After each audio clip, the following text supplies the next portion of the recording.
I'm Pamela Nadell, Chair of AU's Department of History and Director of our Jewish Studies program, and I welcome you to this evening's program on the new book, To the Gates of Jerusalem, The Diaries and Papers of James G. MacDonald, 1945 to 1947.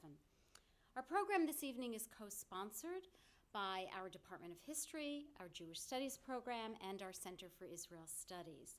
As always, a very special thank you to Laura Cutler. She's over there by the coffee. She is the center's managing director, and nothing that takes place in the center would happen without Laura.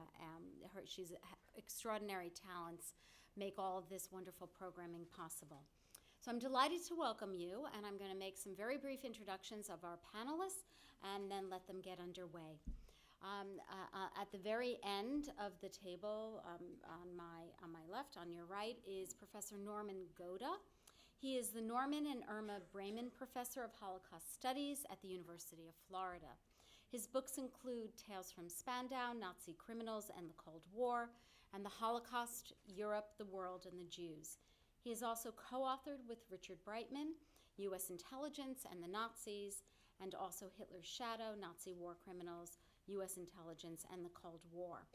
His work has been the subject of stories by the New York Times, the Associated Press, U.S. News and World Report, and other major outlets. He has also served as a consultant to the United States and German governments, as well as for various radio, television programs, and film documentaries.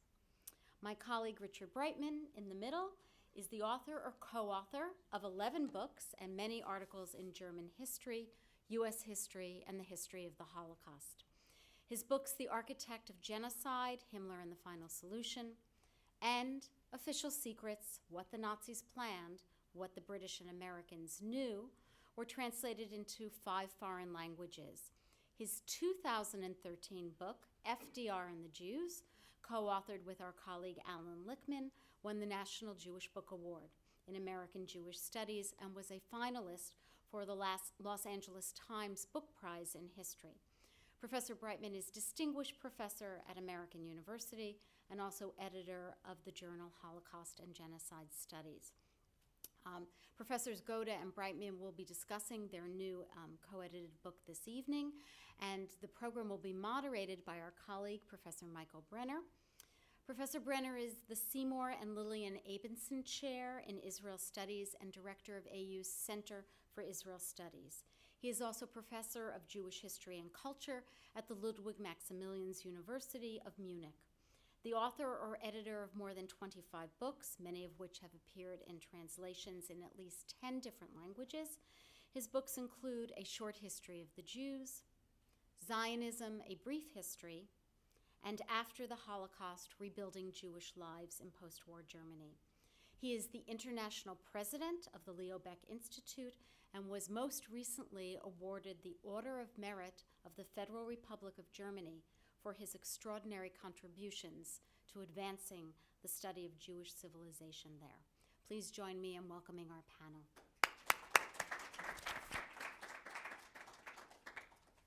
Okay, I'd like to welcome all of you. Thank you, Pam, for the generous introduction. I'd like to welcome the audience. I'd like to welcome the speakers. And without much further ado, I think what we'll do is to give each speaker 15 minutes of introduction of the topic, of the book. And afterwards, I'll ask a few questions here, and then we'll open it up to the audience. So, Richard, you go first.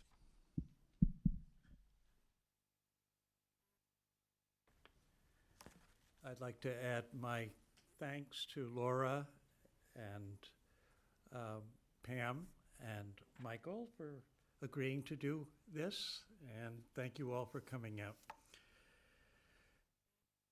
Imagine the time just before there was a state of Israel.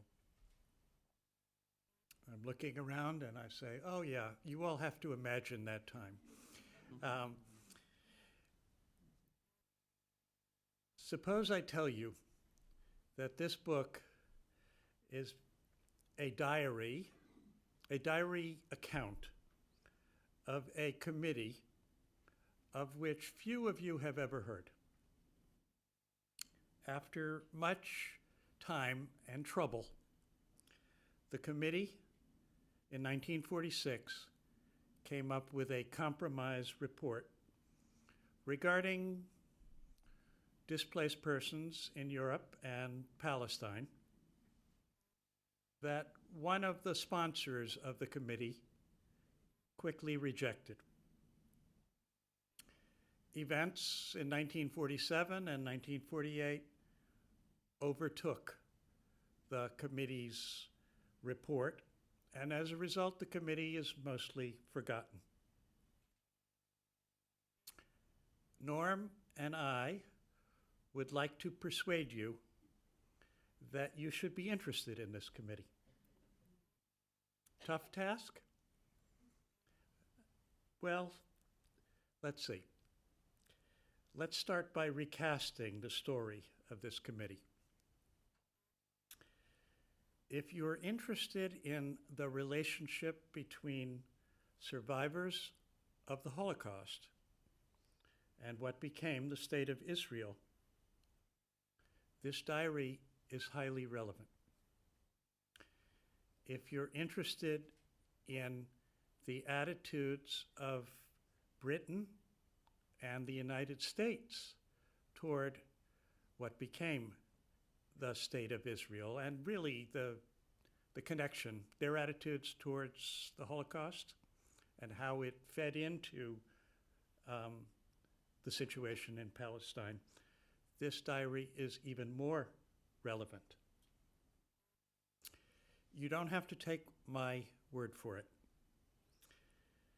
Let's listen in on excerpts from a conversation on October 22nd, 1945, between American Secretary of State James Burns and British Ambassador Lord Halifax. The situation just before that conversation was that the British Foreign Secretary, Ernst Bevin, had just proposed the establishment of a British-American committee to study the problems of European Jewry. It wasn't quite cast in the Nazi-style language, the Jewish problem, but it was, in effect, the Jewish problem.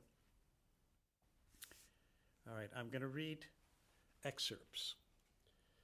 Lord Halifax, you see, today is Monday, and Bevin has to know. I'd like to be able to tell him today or tomorrow what your judgment is.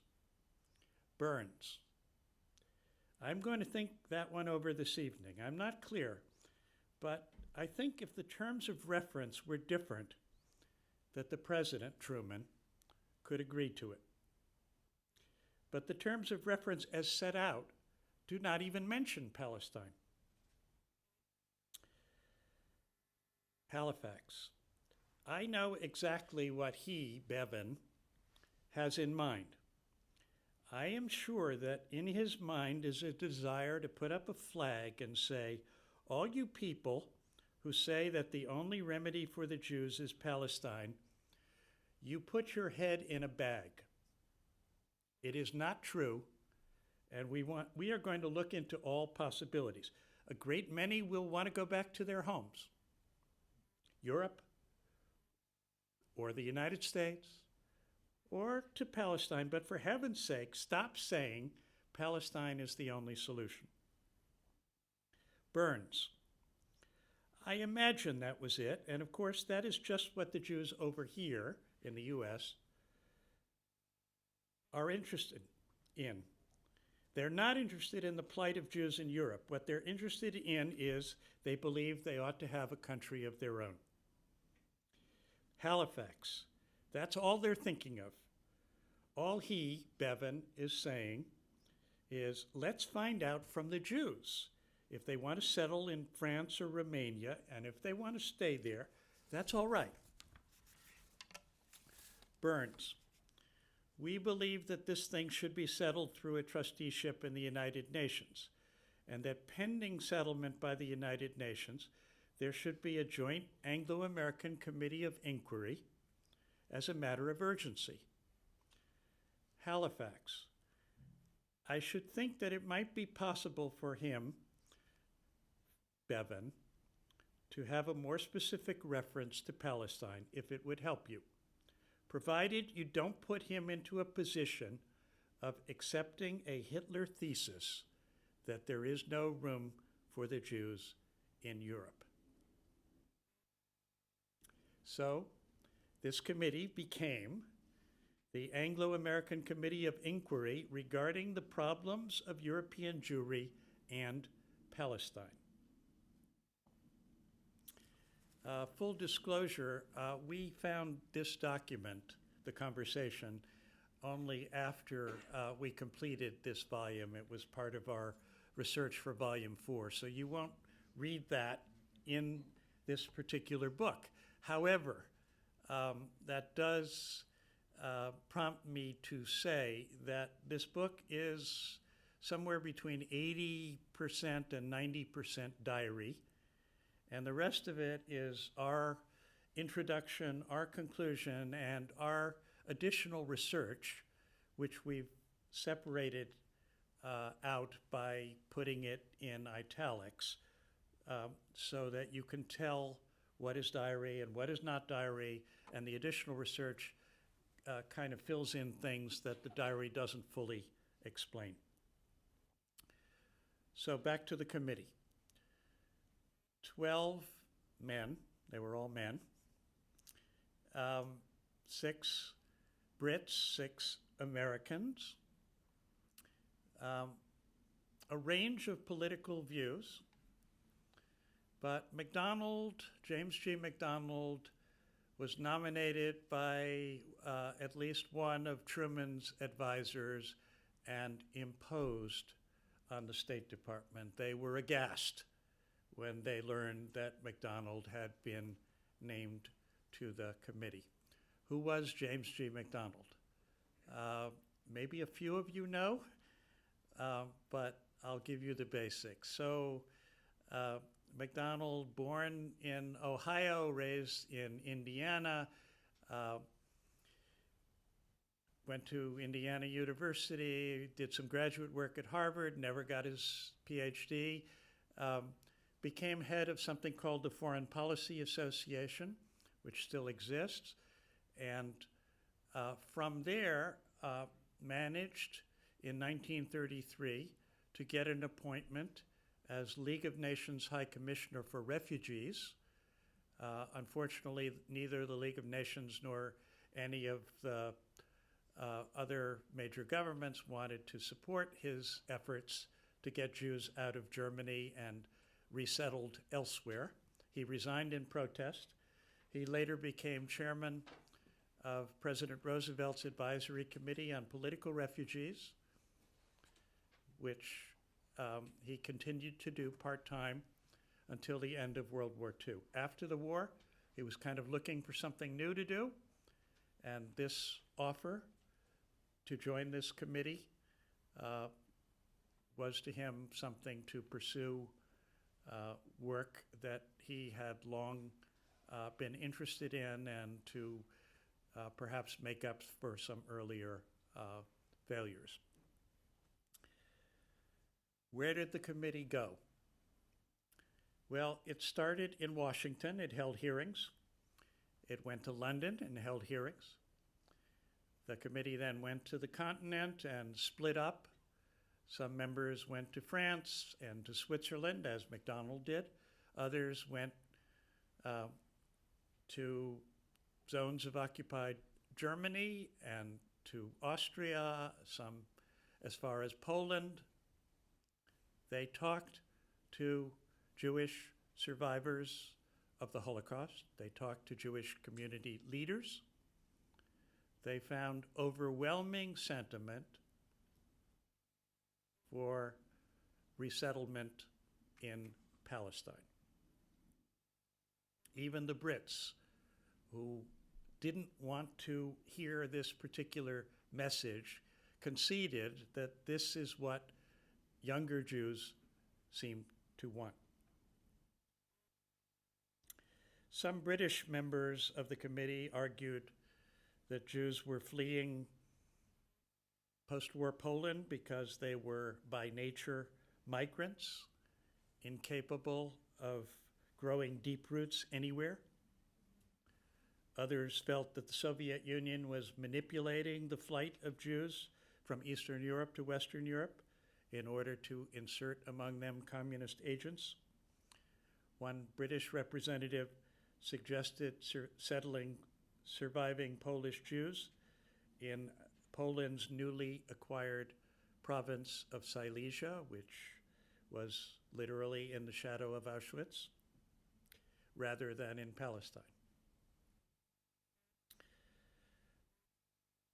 From Europe, the committee went to Palestine. Well, they went first to Cairo, but once they got to Palestine, they marveled at Jewish achievements there.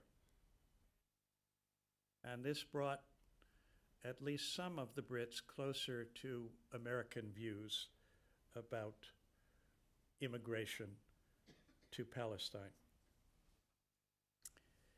I mentioned Cairo. In closed military hearings in Cairo, British military authorities blamed the Jewish Agency for Palestine for rejecting British immigration restrictions and fostering violence in Palestine. The Jews, they said, not the Arabs, were the source of all disorder. If no compromise could be found, the British military preferred a solution favorable to the Arabs because it would create fewer difficulties for the Brits. If there was trouble in Palestine, they could handle it. A pro-Arab report would cause trouble in Palestine. If there was a pro-Jewish report, there would be trouble a lot of places in the Middle East. When one American member asked what would happen if the British simply withdrew from Palestine, Major General Oliver said, the Jews might hold their own at first, but if the Arabs got together, they would exterminate the Jews. The commander of British forces in Palestine similarly forecast that unless the Jews could get arms from the outside, the Arabs would push all of them into the sea. I mention these comments, this testimony, in part because it was hanging in the air. And I think we will argue tonight that this became a threat within the committee and a kind of fallback strategy for the British government.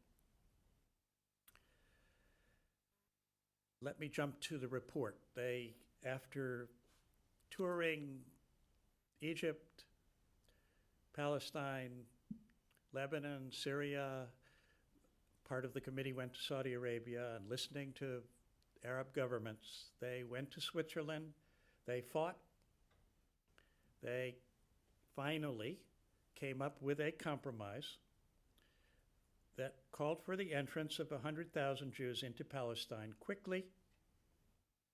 MacDonald was instrumental in getting that into the report. They said it was too early to determine the ultimate political structure of Palestine, but in the meantime, there should be a trusteeship by the United Nations.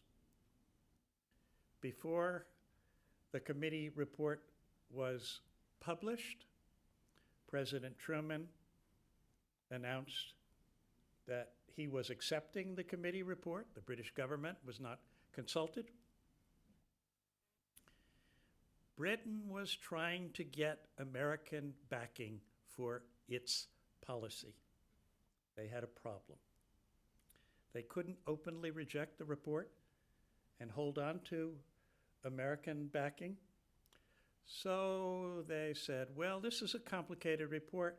We need another committee to determine how to implement it. It was later called the Morrison-Grady Committee.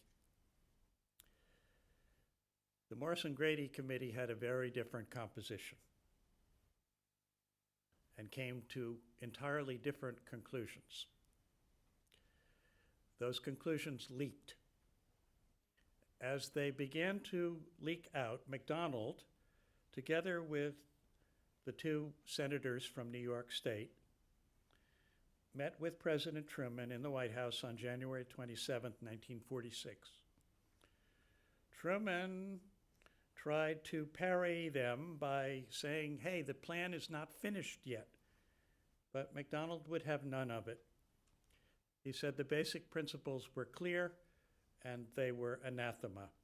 MacDonald said, you have been badly served. The diary ended before this meeting, but we have this account from MacDonald's papers and some other sources. Truman was angry and combative. Hell, you can't satisfy these people. The Jews aren't going to write the history of the United States or my history. But in the end, he agreed with MacDonald that maybe he didn't have the right people to carry through his ideas. 3 days after that meeting, Truman definitively rejected the Morrison-Grady plan and recalled the American diplomats from London. In October 1946, Truman publicly announced that immigration to Palestine could not wait for a general solution. It should begin immediately. That was the definitive end of any possibility that Britain would sway American government views on Palestine policy. In February of 1947, Foreign Secretary Bevin, unable to get his own cabinet to agree on a single plan, turned the issue over to the United Nations, which, as you all know, later recommended partition and initial implementation of that plan brought Israeli independence and war in 1948. I'm going to conclude by mentioning the fact, this is, again, is not in the book, but in the last couple of months, there have been a number of press reports based on French intelligence documents that Britain in 1947, 1948 pursued a two-track strategy. On the surface, the British government supported United Nations efforts to bring about partition, and that meant a Jewish state. In the Middle East itself, British intelligence operatives encouraged the Arab states to attack Israel and to do what the British military thought was likely and most likely to benefit the interests of the British Empire. Thank you.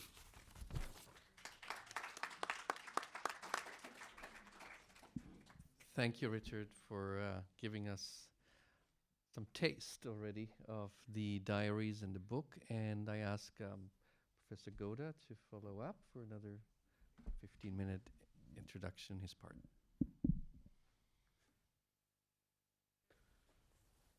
Thank you, everyone. Can you hear me? Yeah. Somewhat limited in range this evening, physically and perhaps intellectually, but I'll do my best. I'd like to thank Pam Nadell and Laura Cutler as well for inviting me and setting up this event. I'm a native Washingtonian, and it's always special to come here, particularly to AU. Richard and I have worked on a number of things in the last 15 years, and it's always been a tremendous experience for me. And I'd like to thank Michael Brenner as well, whose work I've admired for some time, but I only met him this evening. The persistence of the Arab-Israeli conflict has spawned a recent literature that some of you may know, arguing that the Zionist enterprise was a poisoned chalice from its beginnings, imperialistic, militaristic, even genocidal. David, in other words, did not become Goliath in 1967. He was Goliath all along.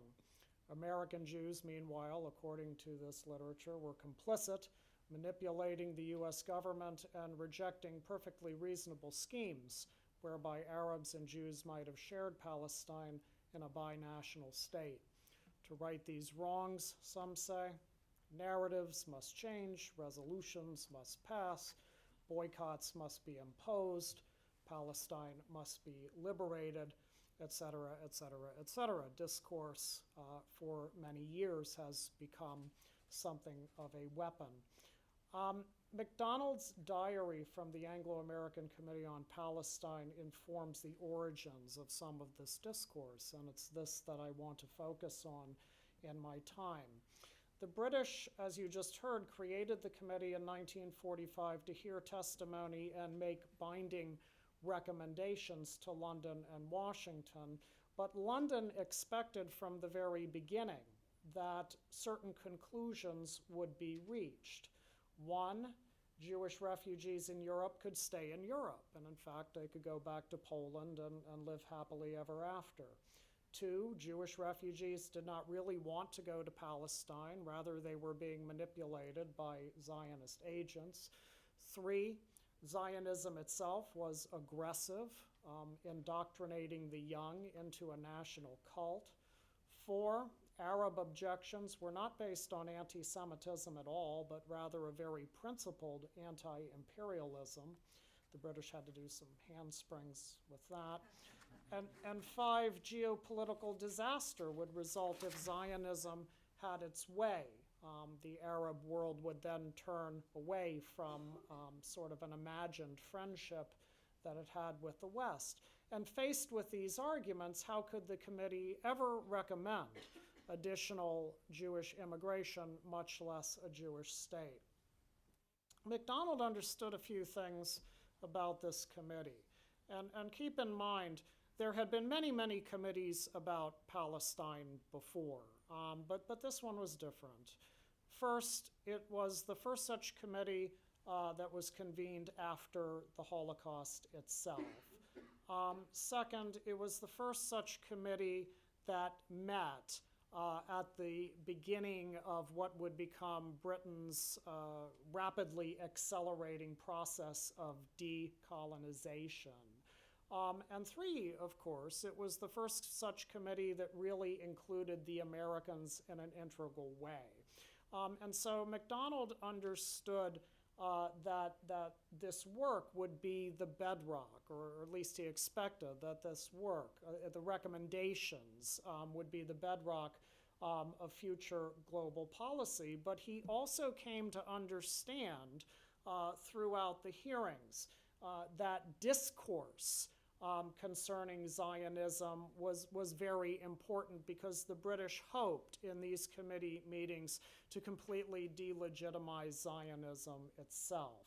And MacDonald really fought against this, and I would argue was successful, at least insofar as the report was concerned.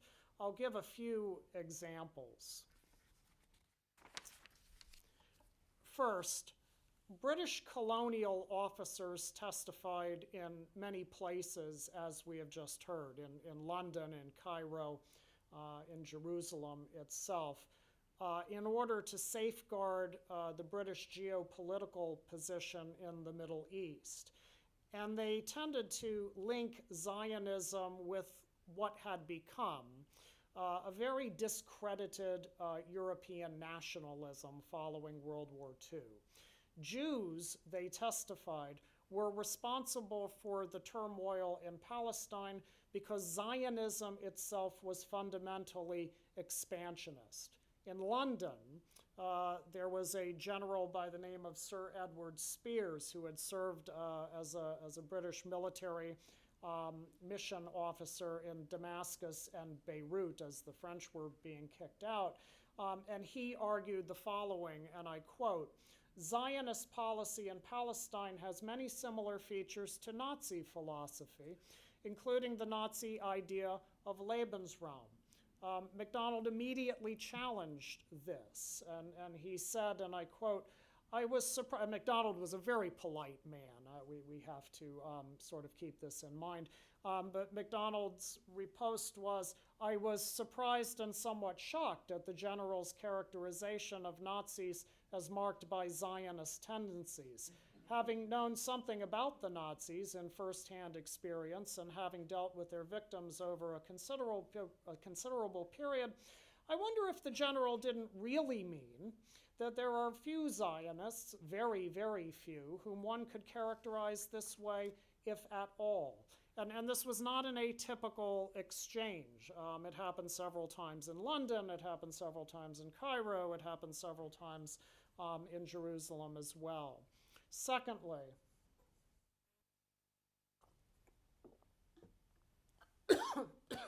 excuse me.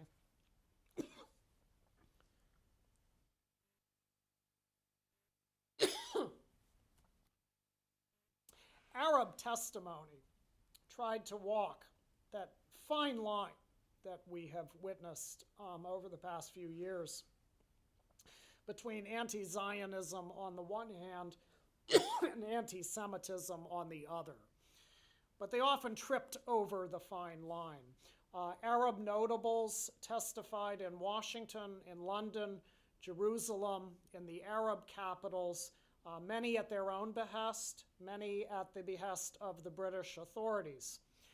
Arab witnesses included royalty, cabinet members, religious leaders, and academics. MacDonald noted their very frank anti-Semitism, often tarted up as anti-imperialism, and to the extent that Arab speakers acknowledged the Holocaust, they noted, as one speaker argued, and I quote, "It is for the Jews to change themselves, to change contentions which they hold that make them offensive wherever they are," unquote. One Arab scholar likened Zionism to the plague and the measles. Others lamented Jewish control of everything from Wall Street to the American press. After meeting with Lebanese cabinet members in Beirut, MacDonald noted in his diary, and I quote, "The discussion was animated. The opinions expressed were strongly, sometimes almost violently anti-Zionist and even anti-Jewish. One of the ministers in particular repeated some of the most fantastic of the Hitler charges against the Jews," unquote. MacDonald was especially dismayed by the way Arab speakers praised Amin al-Husseini, the Grand Mufti of Jerusalem. The Mufti, for those who do not know, was a lightning rod. Having led a revolt against the British in Palestine in 1936, he had lived in exile since 1937, and he spent the war years hobnobbing in Berlin with Hitler, Himmler, and Eichmann, and broadcasting messages to the Middle East for Arabs to rise up and kill the Jews living there, not just in Palestine, but in Cairo and elsewhere. Living in Paris after the war, the Mufti did not go to Jerusalem to testify, but he was there in spirit. Among his backers were Hassan al-Banna, the founder of the Muslim Brotherhood, who testified, and I quote, "This commission has heard the statements of several Zionists, but has not heard the statement of the one man who, more than anyone else, is entitled to speak for Palestine, namely the Mufti of Jerusalem." Now, MacDonald pressed hard on a few issues here. One, and this is still an issue that sort of confounds historians today, did the Mufti really speak for Palestine's Arabs? And what he heard again and again and again was that insofar as it could be told that this was indeed the case. In Damascus, the Syrian president told him that the Arab Higher Committee, the Mufti's creation, did indeed represent the Arabs. Even the Mufti's opponents in Palestine, one of whom MacDonald met with secretly from the Nashashibi clan, which was a blood enemy of the Husseini clan, argued that unfortunately good things had to be said about the Mufti in the committee because this was expected by the mass. It was the Mufti's kinsman, Jamal al-Husseini, on the Arab Higher Committee, who testified most clearly. when MacDonald asked Jamal al-Husseini, what are your plans? What are the Arab Higher Committee's plans to deal with Palestine should the British leave? Jamal al-Husseini said, and I quote, "In a few months, things will be much better, and we shall return with the Jews merely to the same conditions that existed before the Great War." Anyone with a calendar would know that meant that every Jew who had arrived since the Balfour Declaration, about 480,000 by that point, would simply be driven out. 3, Jewish witnesses were discursively attacked. The list of Jews who testified in Washington, London, Europe, and Jerusalem was an absolute who's who of Jewish leaders, Zionist leaders, Holocaust rescuers, resistors from France and elsewhere. I could go on and on. But the British committee members constantly challenged them. It simply would not do, according to the British, to whine about the meaning of the Balfour Declaration or the recent murder of the Jews in Europe, which the British argued was simply neither here nor there.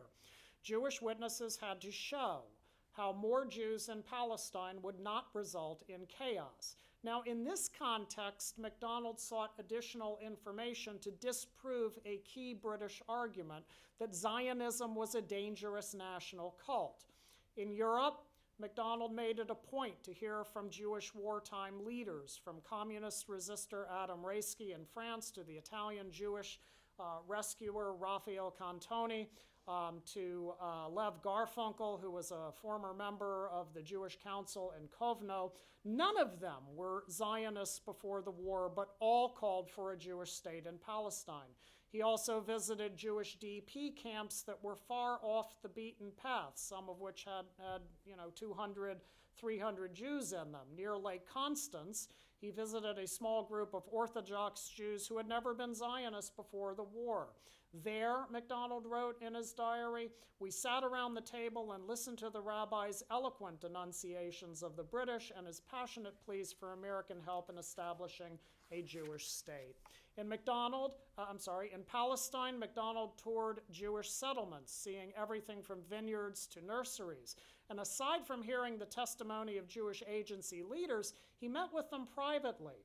He was very impressed with the economic arguments that Palestine could support a far larger population with proper development, with the reams of statistics that showed that the Arab life expectancy had dramatically increased.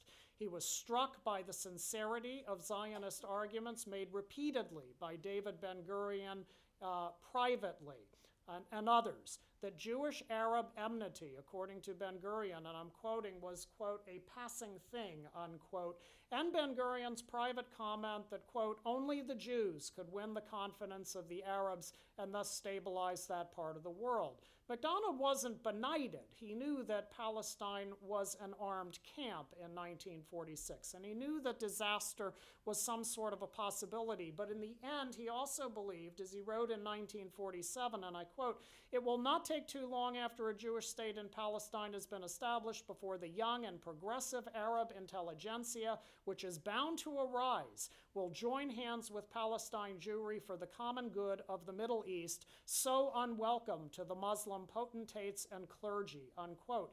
This explanation, or this expectation, seems very optimistic now, but it was also shared by many Zionist leaders, American intellectuals, and even moderate Arabs. In April 1946, the committee wrote its recommendations. None, saved MacDonald, advocated a Jewish state, but as we've heard, the U.S. members insisted that 100,000 Jews be allowed to move to Palestine, as Truman had earlier advocated. To preserve amity with the United States, the British agreed with this, but in the report, the British tried to create several outs. Chief among them was the continued discrediting of Zionism as communistic, nationalistic, and terroristic all at once. MacDonald objected to all of these characterizations in the report.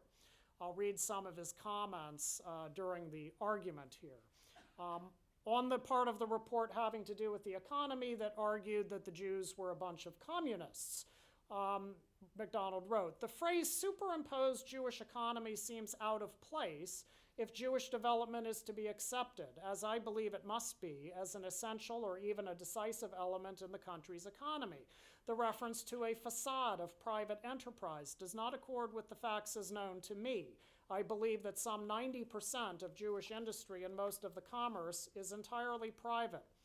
On cooperation with the Arabs, MacDonald wrote, "The implication in the draft that Hashomer Hatzair pleads for cooperation with the Arabs is that other Jewish bodies are not in favor of such cooperation. This is incorrect. These groups are no less strongly in favor of cooperation with the Arabs and have taken steps toward that end. The teaching of Arabic is increasingly fostered in all Jewish secondary schools." On what was called often the Arab inability to make their case heard, MacDonald wrote, "In view of the well-financed and well-staffed propaganda which the Arabs have today established in Washington, New York, and London, this statement no longer holds true. Moreover, the Arabs have very special opportunities of presenting their case which are not open to the Jews by reason of the existence of legations in the main Arab capitals. These delegations, in fact, act also as the direct mouthpiece for the Palestinian Arab case. And as for the assertion that the Jewish agency exercised totalitarian tendencies over the Jewish population in Palestine, MacDonald objected as follows: "This statement is unfair and untrue. It is impossible to uphold such an allegation in light of the multiplicity of political parties and the variety and often conflicting points of view in the Hebrew press. The statement would be bitterly resented and with justification." The report didn't advocate a Jewish state, but it did call for an end to British immigration restrictions, and it omitted all of the language delegitimizing Zionism. As MacDonald told Ben-Gurion later, it was a big step, and as he later insisted to Truman, as you heard, the step, having been taken, could not be reversed. The hysterics with which the Arab world greeted the report reflected MacDonald's efforts. Abdul Rahman Azam Pasha, the Secretary General of the Arab League, smelled a Jewish conspiracy in a New York hotel room. Syrian President Shukri al-Quwatli jumped the line between anti-Semitism and anti-Zionism, privately raving to a U.S. diplomat as follows: "We fear the great influence wielded by Jews everywhere, notably in the United States. Can you not see that while Muslims and Christians can work together, it is abnormal that either should make common cause with the Jews? They have always been troublemakers. Our Quran inveighs against them specifically," unquote. MacDonald could not stem such discourse in Damascus, Cairo, or Baghdad, but he kept it from spreading in Washington. That he kept it from spreading from Washington was important because the struggle over language eventually helped with the UN decision to partition Palestine and the relationship with Israel that followed. We should not underestimate the importance of discourse, especially since it has assumed such an important role in our own time. And if MacDonald were alive today, I suspect that he would be at the forefront of separating the historical from the ahistorical, documented truth from conspiracy theories, all while reminding us of the geopolitical dangers represented by vacuous argument. Thank you, everyone.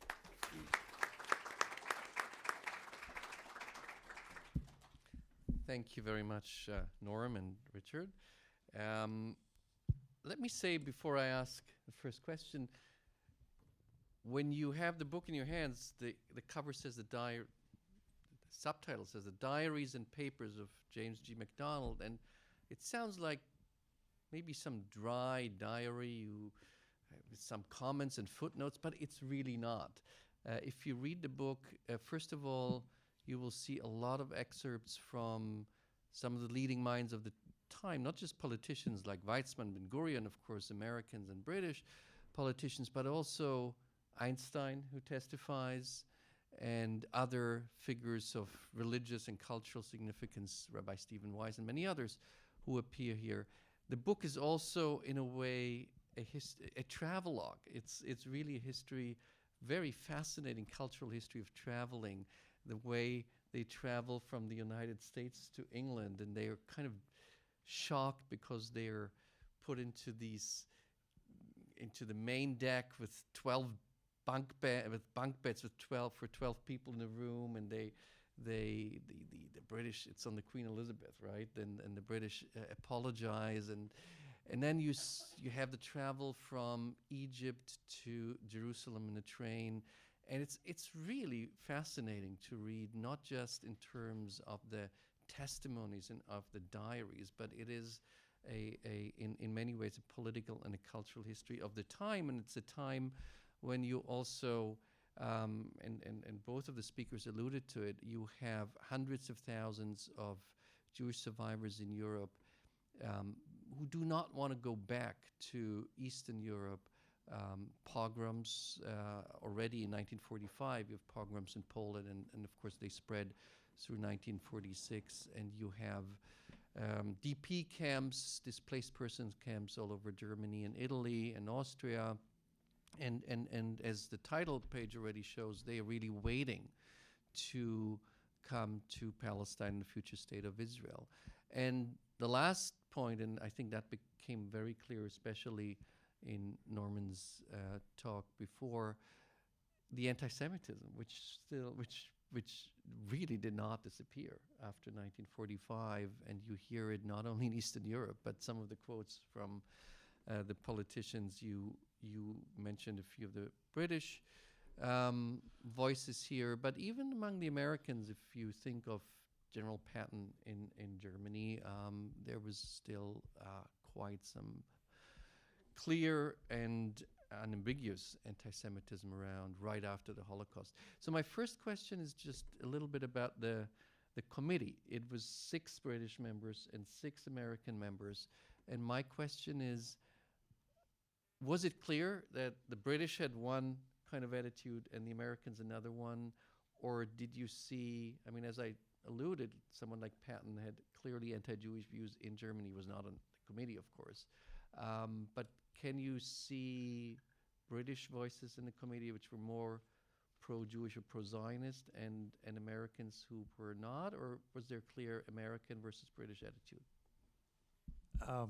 I'll start that one anyway. If you want to add, that's fine. The British delegation was not uniform, but most of the people were both loyal to the British government and acceptable to the British Foreign Office. The American delegation was more diverse,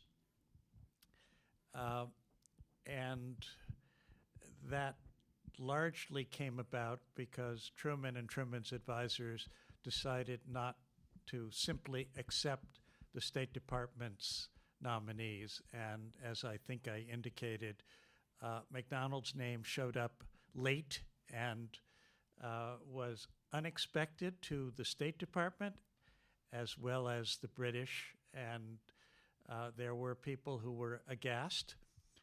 And we had one document saying, well, Mr. MacDonald's presence is unfortunate, but the State Department seems to indicate that the presence of Mr. Phillips kind of cancels out MacDonald because Phillips is way on the other side, so it really won't matter. The British weren't uniform. There were a couple of conservatives and a number of labor rights, but they were all uniform in their understanding of the geopolitical realities that the British had in the Middle East, whereas the Americans were less so. When the British looked at Palestine, they thought about the Suez Canal, the pivot of their empire in Egypt, the naval base at Alexandria, the 2 air bases in Iraq, the oil pipeline that ran from Iraq to Haifa, where the British owned one of the most important refineries in the world, the British refineries in Iran, and the turmoil in India that was brewing between Muslims and Hindus. And from the British point of view, the needs of a few Jews in Europe simply did not add up to keeping all of that intact, especially since negotiations with the Egyptians over the continued British presence in the Canal Zone and Alexandria were not going well and would continue not to go particularly well. And if the British couldn't stay in Alexandria, then they thought that Gaza would be a good substitute base for that. And so a lot of this is what's driving British policy. The Labour Party had supported more Jewish immigration, but from the moment they got into power, they were quickly educated by the Foreign Office and the military that you simply could not have the entire Arab world go up in flames over this. It would cripple the British imperial position. The Americans simply did not view the world in these geopolitical terms. The State Department certainly did. They could not imagine breaking with the British over anything, especially something where the British had more expertise. And the State Department did manage, as Richard just said, to put some of their people on the committee. Unfortunately, a few people who the State Department didn't want, like MacDonald and a couple of others, were put on by the White House. And so this made for interesting discussions, and the book documents how these discussions stayed polite in London, how they became more heated in Vienna, and how it became an all-out slugfest to the point where they were barely talking to each other by the time the report was finally written in Switzerland. In fact, London's reaction to this report, how the hell did this happen? 100,000 Jews, we had this thing fixed. London's reaction is just it's wonderful to read about. From the interest point of view. How would you describe MacDonald's role, if you were to summarize it briefly? I mean, he barely got in the group. In the end, he seemed. I mean, of course, he is also the person you have most documents. But how was he able to influence some of the other members decisively? Did he change some other people's views? In political terms, probably the most important person on the committee was a Texas judge named Hutchison, who was the American chair. And MacDonald knew a lot more about the subject and the geopolitics than Hutchison did. And so part of what is happening is MacDonald working on all of the members of the committee, but especially on Hutchison, trying to educate him, despairing when Hutchison doesn't learn very quickly things or reverts to earlier anti-Zionist views, and kind of finally winning Hutchison over. Hutchison kind of swayed some of the uncertain American members, and then from there was a question of picking the Brits off one by one, never really getting the diehards, but the diehards finally realized it would be ridiculous to issue a report with a 10-2 margin. They were supposed to try for a unanimous report, and so they had a unanimous report, and then one of the diehards tried through inserting a spoiler amendment to basically nullify the effect of the report, and even his own countrymen got mad at him at that point because they had been fighting for so long. So MacDonald, I won't say he was completely consistent. He had his own vacillations on certain issues, but he was the one person from the beginning who was basically pro-Zionist. He wasn't going to push for a report favoring a Jewish state, but he certainly was going to push for a report from the beginning that endorsed major Jewish immigration to Palestine. What MacDonald could do, too, that the others could not was this. He knew many of these Jewish leaders from the 1930s. The British really did not. And so he could meet quietly with people like Moshe Shertok, who later became Israel's first foreign minister, Nahum Goldman, and others. And they talked about things like, well, would you rather have a minority report that gives you everything that you want, or a unanimous report that gives you half a loaf? They talked about things like partition. Even in 1946, the problem was, no one knew what partition was going to look like. It might well have looked like it looked in 1937, which was not a particularly good deal for anyone who wanted to create a real Jewish state. And so MacDonald had those kinds of connections that the others really didn't have. The other thing that was very different about MacDonald is after this report was published, many of the members just sort of went back to whatever their lives were before. MacDonald distributed all of the copies that he was given, then he asked for more copies and he distributed those, and he was going to make sure that these recommendations were implemented. And it was he who managed, there's a long story behind it, that managed to get into the White House on a Saturday of all things and tell Truman, not as it has been argued by some, that the Jews were going to get him, but rather that his own people from the State Department were messing up this report.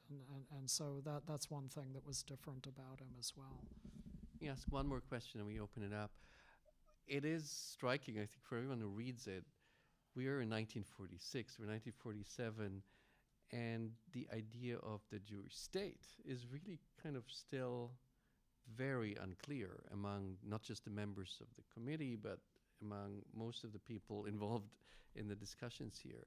What was, in your view, crucial when you read the document? I think that comes here in the next book project is already part of it, which expands to the early 50s when MacDonald then became the first ambassador, U.S. ambassador to Israel. What is it that, in your view, in 1947, really changed things so dramatically that while in 1946, 100,000 Jews able to emigrate to Palestine was such a provocation, it changed to become a partition plain with a Jewish state? What were the developments you found most crucial in this time? You want to take it? Sure. The most important development, I think, was that the British had simply run out of outs. They had simply run out of plans. They kept trying to come up with a plan that would mollify the Arabs while leaving Jews in Palestine in place. And they simply could not do this. The Jewish Agency, which the British were forced to keep, kept saying, look, the nub of this issue is immigration. We have got to be able to control or at least influence immigration. The Arab leadership kept saying, not only not one more Jew, but every Jew who's come since 1917 has to hightail it out of here. Bevan was a labor union leader. That's where he made his bones, and he figured, I don't really study Bevan, but he figured, if I can bring labor and management together in Britain, I can do anything. Well, this he simply could not do, and so the British kind of punted. But as Richard pointed out, these intelligence documents are very, very interesting because the British behavior after war breaks out. I don't want to give away the ghost of the next book, but the British behavior after the war breaks out in 1948 is very, very interesting. They do not recognize Israel with open arms. Let's just leave it at that. Okay, we'll open it up, and maybe everyone could just introduce him or herself briefly before you ask a question, please. And there's mics coming. 1 second. My name is Ira Weiss. I'm representing no one. You mentioned that Truman's response to the presentation of the committee report to him and the recommendation that 100,000 Jews be allowed to immigrate quickly was negative. And he reacted, he said, I'm not going to let the Jews determine what American policy is going to be or my legacy will be. And then within a few days, turned around and screwed Bevan. What caused that to happen? Okay, first let me clear something up. There were basically two committee reports. The committee that MacDonald served on, Truman accepted that report. Truman liked that report because he liked the idea of 100,000 Jewish DPs going to Palestine quickly. That's what he thought should happen. It was the subsequent committee, the Morrison-Grady Committee, which issued or was about to issue a different report undermining the Anglo-American Committee report. That was the one that leaked, and when MacDonald saw what that was all about, that was when he got in to see Truman and let him have it. And it took a number of hours and perhaps a day or so of thought, but Truman sent Secretary of State Burns to fly to London to talk to the British government and the American State Department negotiators there, and when he couldn't quickly get agreement, he said, let's go home. And that's when the chance of a British pro-Arab solution with American support vanished. And it was Truman thinking over what MacDonald had said and not quite trusting the State Department experts and making a judgment. Hi, Bob Lerman, Economics here at AU. Winston Churchill was a very strong Zionist, at least until Lord Moyne got assassinated. But why didn't he figure a little bit in the debate at all? I mean, he got beat, obviously. He wasn't elected, but he still must have been a somewhat powerful voice. And were there no real voices that were more sympathetic to the Jews and Zionism in Britain? I mean, he was certainly one for a period of time. You want me to take that, or you want to? I could start it. And, well, Churchill's Zionism during the war might be a little suspect. He upheld the white paper throughout, and in fact, the certificates that were even allowed were never issued over the course of the war. After the war, the worse things got for Bevan, the more Churchill piped up, you know, that Bevan was making a complete mess of Palestine, that something had to be done for the Jews, that things were working fine until Bevan and Attlee took control and these sorts of things. I think it was partly Churchill sentiments, but partly doing what you do to the Labor Party when the Labor Party is in power. The other interesting point is this. Britain did not have the Jewish Zionists that the United States had. You know, they didn't have the Wises, the Silvers, the Neumanns, and so forth. They did have the Simon Marxes and the Sidney Silvermans and that sort of thing. It was considered bad form in Washington to attack the American Zionists in the committee. The British do it from time to time. They know not to mess with Wise because he was in his 70s and stuff like that. But man, did they have at the British Zionist leaders when they testified in London, particularly Simon Marx. And but they gave as good as they got. It's interesting. The British at one point said, or the British committee members at one point said to Marx, if you people start a war in Palestine, because you want more immigrants there, and this starts a war there, do you think that your fate will be better than the last war? And Marx gives this wonderful answer. How could it be worse, And so those exchanges are very interesting, but they kind of remind us that Zionism was never really the force in Britain, that it was in the United States. And this sort of informed British attitudes as well. I think Norm also answered the question earlier to some degree that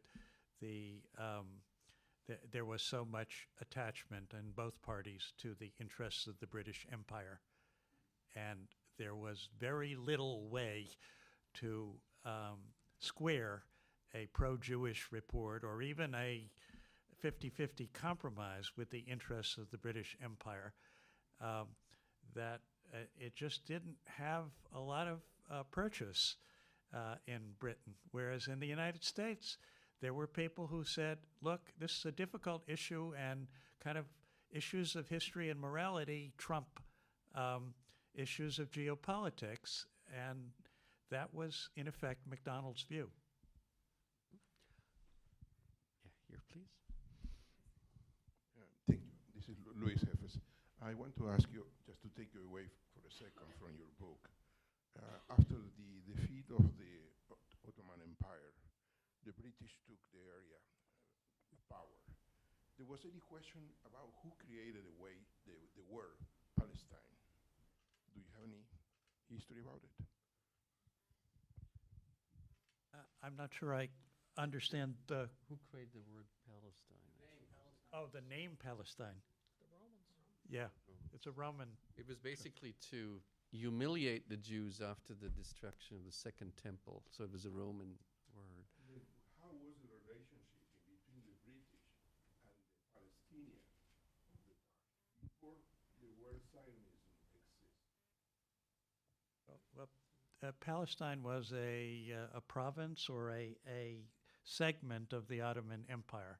So there was something that was a Palestine, and it was ruled separately under the Ottomans before the British got a mandate over Palestine. It's interesting, by the way, if you look in the 1920s, many of the Jewish immigrants call themselves Palestinians who are in Palestine then. So it wasn't clear.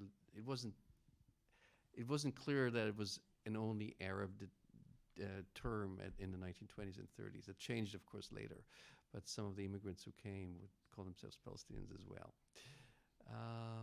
Yes, Marion? Hello, thank you.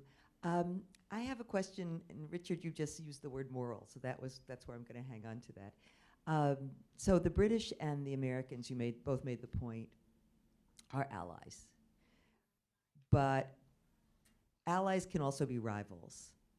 And the British had really important geopolitical and economic interests in the Middle East. And I'm wondering, no one has said anything. You've raised the issue of Jewish pressure in the United States, and you've raised the issue of history and morality. But I'd like to know if the Americans in this period of the 40s were also interested in oil, in geopolitics, in getting a handle on the Middle East, getting in there as well. So that's the first question. And then the second is very different. It's the question of Zionism among, oh wait, there's one other part of the American issue, which is the Americans didn't want all these displaced people. And we know that from the 48 and the 51, immigration laws. They didn't want them. So another motivation might be send some of them to Palestine so we don't have to have the pressure in the United States of taking in more immigrants, because the United States didn't become non-anti-Semitic overnight either. So I'm curious about that. In other words, US motivation. And then the second thing was that, and now you all, especially Michael, you know this better than I do about the DPs, but when surveys were taken of the DPs about who wanted to go to Palestine and did everybody want to go to Palestine, it was like 99% wanted to go to Palestine, but then only about 50% ever did. And if they got to go to the United States, they went to the United States. So I think that at least this is what I've always understood, that the ideal of a Jewish state, that the utopian notion of a Jewish state was very important to everybody, but that they didn't really tell the truth. They didn't really all want to go to Palestine. So I just wanted to raise those two issues. Let's take another question and then. My name is Jeremy Smith. I'm a student of Professor Brenner. So I had a question. Obviously, McDonald has kind of been presented as a hero throughout your book, seems to be more or less. And then the Morrison-Grady Committee has been presented as being very bad. But I was just wondering that what besides their conclusion kind of makes the Morrison-Grady Committee illegitimate and their conclusions not worthy of consideration at the time. You're asking what was wrong with the Morrison-Grady plan? It was a plan for establishing isolated Jewish cantons in Palestine, not even contiguous territory. And it really had, that committee was established under the pretense that it was a way to carry out the Anglo-American Committee report, and it wasn't. It was a different plan. Now, there are people, including someone who's written a book recently, who takes that plan seriously and said, hey, it has a lot to recommend it. It would have kept some sort of binational state.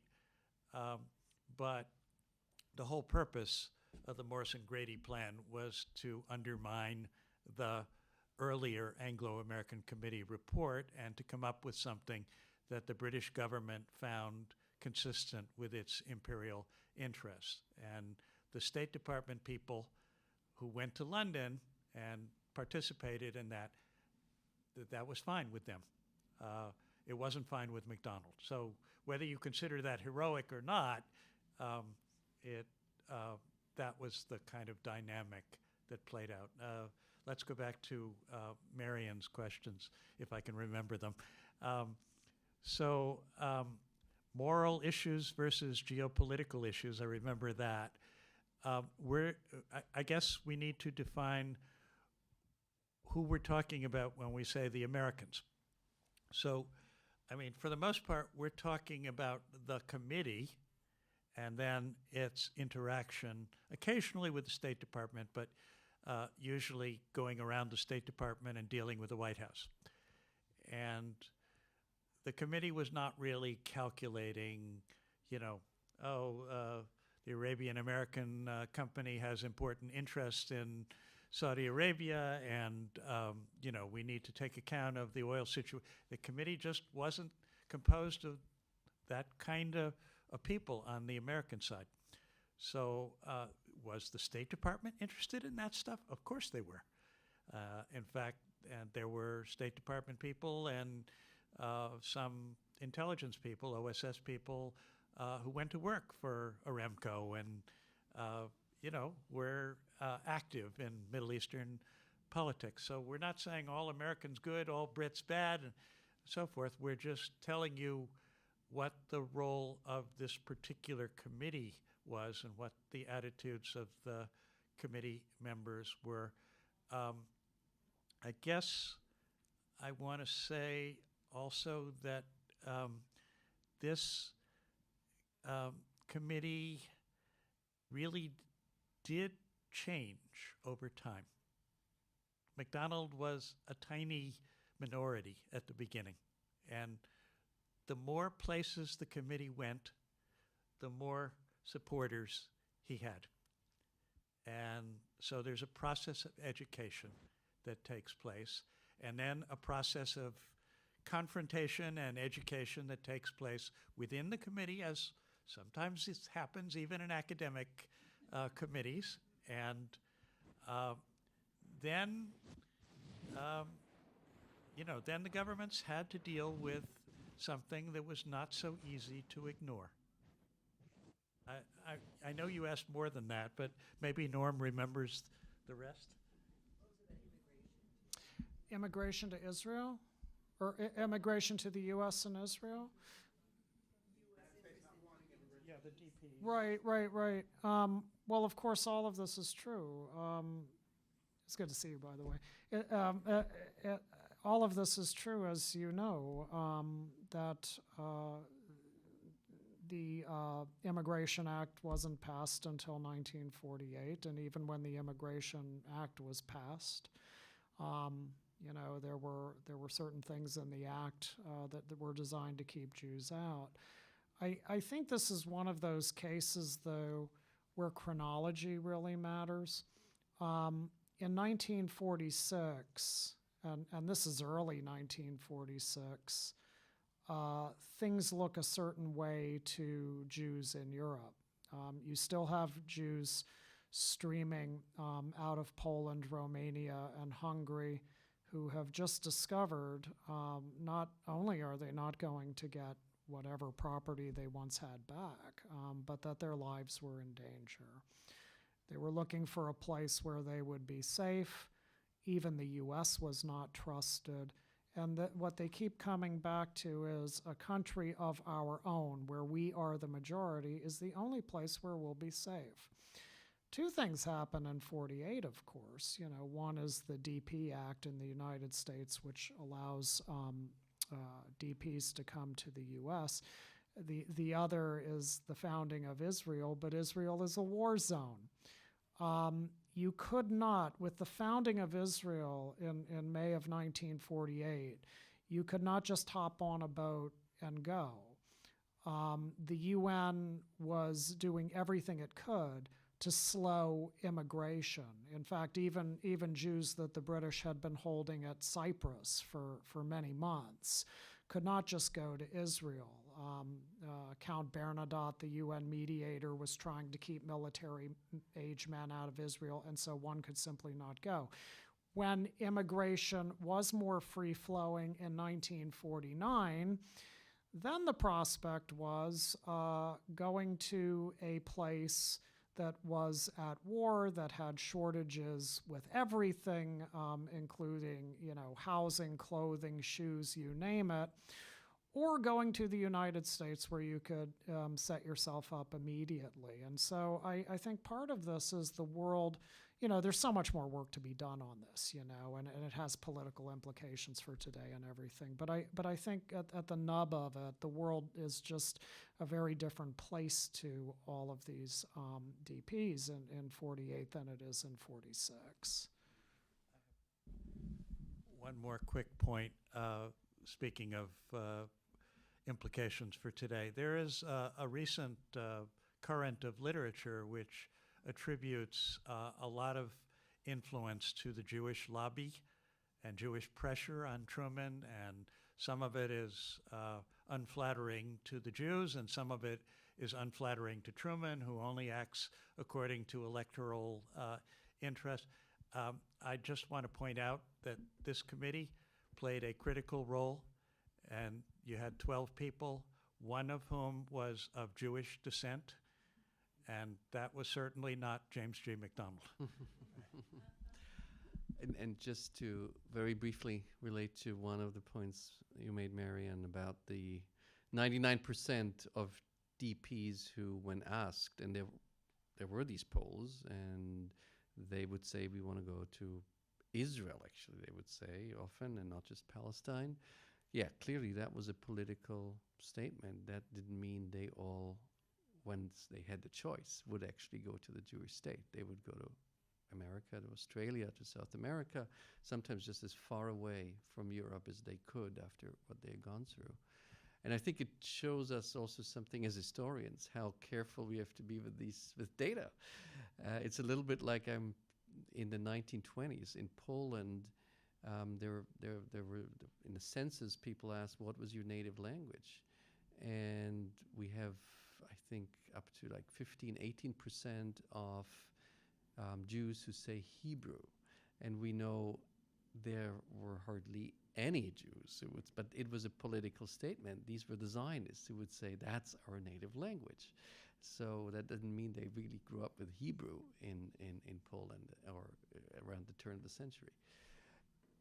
I think we really have had a very informative and enriching conversation about what was the prehistory of the State of Israel.